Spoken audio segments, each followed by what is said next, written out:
Halo semuanya, kami dari kelompok 3 akan menjelaskan pengerjaan soal ramalan menggunakan metode seasonal indexes. Nah, sebelum kita masuk terlalu dalam, apa sih itu seasonal indexes? Seasonal indexes adalah metrik atau angka yang digunakan untuk mengukur dan memperkirakan pola naik turunnya permintaan atau penjualan suatu barang atau jasa secara berulang pada periode waktu tertentu. Nah, yuk kita masuk pada soalnya. Seorang pengelola toko ingin meramalkan penjualan musiman untuk setiap triwulan pada tahun depan berdasarkan data historis penjualan tahun sebelumnya. Sebagaimana ditunjukkan pada tabel di bawah ini. Yuk kita lihat tabel. Pada kolom pertama itu diisi oleh tahun dan di bawahnya ada tahun ke-1, kedua, dan ketiga. Nah, untuk kolom kedua hingga kelima diisi dengan kuartal atau musim. Itu ada musim ke-1, musim kedua, musim ketiga, dan musim ke-4. Gunakan metode seasonal indexes untuk meramalkan penjualan pada setiap triwulan tahun depan. Bila diketahui, ramalan tahun ke-4 adalah 5.200 unit. Oke, itu untuk soalnya. Sekarang untuk permudah perhitungan, kita ubah untuk kolom pertama dari tahun kan. Ini kolom pertama ini kan tahun. Jadi kita ubah menjadi kolom pertama itu kuartal. Lalu pada bagian kuartalnya itu atau kolom kedua itu diubah menjadi tahun. Jadi dia itu kayak diubah kuartal menjadi tahun, tahun menjadi kuartal. Nah, untuk angka di dalamnya pun menyesuaikan. Setelah itu dihitung. Jadi dari atas tambah ke bawah dan tambah. Sehingga untuk kolom tahun ke-1 dapatlah angka 3.692. Pada kolom tahun kedua dapatlah angka 4.112. Dan untuk kolom tahun ketiga dapatlah angka 4.723. Nah, untuk step pertama tahun ke-1 itu 3.692 dibagi dengan 4, maka hasilnya adalah 923. Nah, 3.692 ini didapat dari hasil perhitungan kolom pertama pada tahun ke-1, itu pada perhitungan di atas tadi. Dan 4 itu didapat dari kuartal atau musimnya yang ada 4. Nah, untuk perhitungan selanjutnya kita juga menggunakan cara yang sama, tetap dibagi dengan 4. Lanjut ke step 2. Sekarang di step 2 untuk perhitungannya adalah 920 dibagi dengan 923. Maka hasilnya adalah 0,997.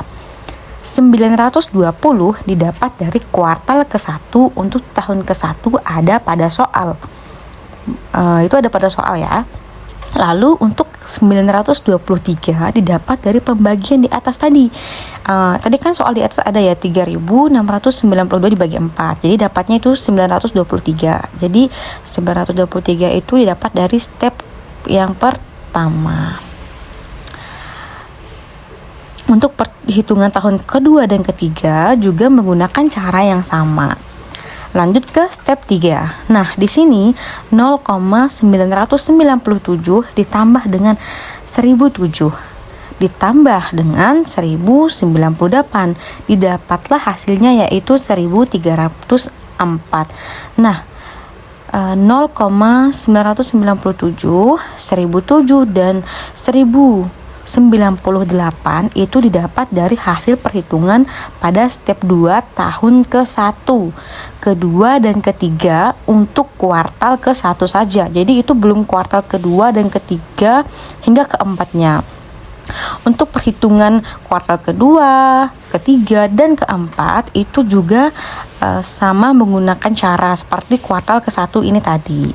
Oke, kita lanjut ke step 4. Nah, step 4 ini pengerjaannya simpel saja, yaitu 5.200 dibagi dengan 3 dan didapatlah hasilnya yaitu 1.300.